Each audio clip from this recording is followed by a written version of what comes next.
ఇసుక బీజేపీలో నేతలు ఒక్కొక్కరుగా చేజారుతున్నారు. ఇటీవల అసెంబ్లీ ఎన్నికల్లో బరిలో నిలిచిన దాదాపు 10 మంది ఎమ్మెల్యే అభ్యర్థులు పార్టీని వీడారు. త్వరలోనే మరికొందరు నేతలు పార్టీని వీడుతారనే ప్రచారం జరుగుతోంది.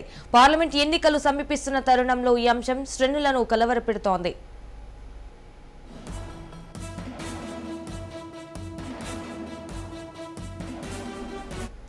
రోజు రోజుకు బలహీనమవుతుండటంతో రాష్ట్ర నాయకత్వం ఫోకస్ పెట్టింది. నేతలు చేజారకుండా ఉండేలా ప్రయత్నాలు చేస్తోంది. బీజేపీ నేతలు సమయం చూసి ఒక్కొక్కరుగా పార్టీ మారుతుండటంతో చాప కింద నీరులా పార్టీ పరిస్థితి తయారైందని వ్యాఖ్యలు వినిపిస్తున్నాయి. అదే ఒక్కసారిగా వెళ్తే బీజేపీ అలర్ట్ అయ్యే అవకాశాలున్న నేపథ్యంలో హస్తం పార్టీ సైతం ఆచితూచి ఒక్కొక్కరిని పార్టీలోకి లాగుతోంది.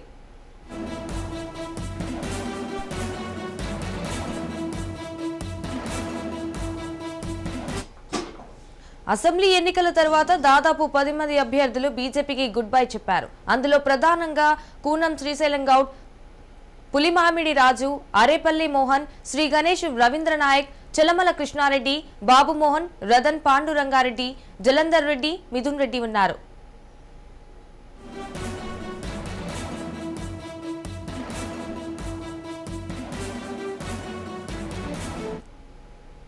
కాగా పార్టీలో కీలకంగా వ్యవహరించిన మాజీ ఎంపీ జితేందర్ రెడ్డి సైతం పార్టీకి గుడ్ బై చెప్పారు.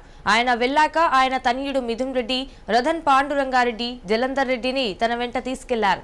ఇతర నేతలను కాంగ్రెస్ లోకి లాక్కెళ్లి పాలమూరు లోక్సభలో బీజేపీలో కీలక నేతలు లేకుండా డీకే అరుణను ఒంటరిని చేయాలని ప్లాన్ చేసినట్లు సమాచారం.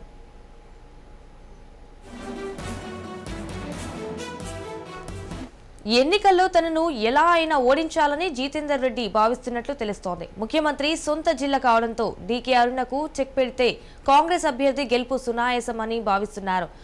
పార్లమెంట్ ఎన్నికల్లో భాగంగా తెలంగాణలో కమలం పార్టీ కనీసం 12 స్థానాల్లో గెలవాలనే లక్ష్యంతో వెళ్తోంది. ఈ తరుణంలో ఒక్కో నేత పార్టీకి గుడ్ బై చెప్తుండటంతో సమస్యగా మారింది.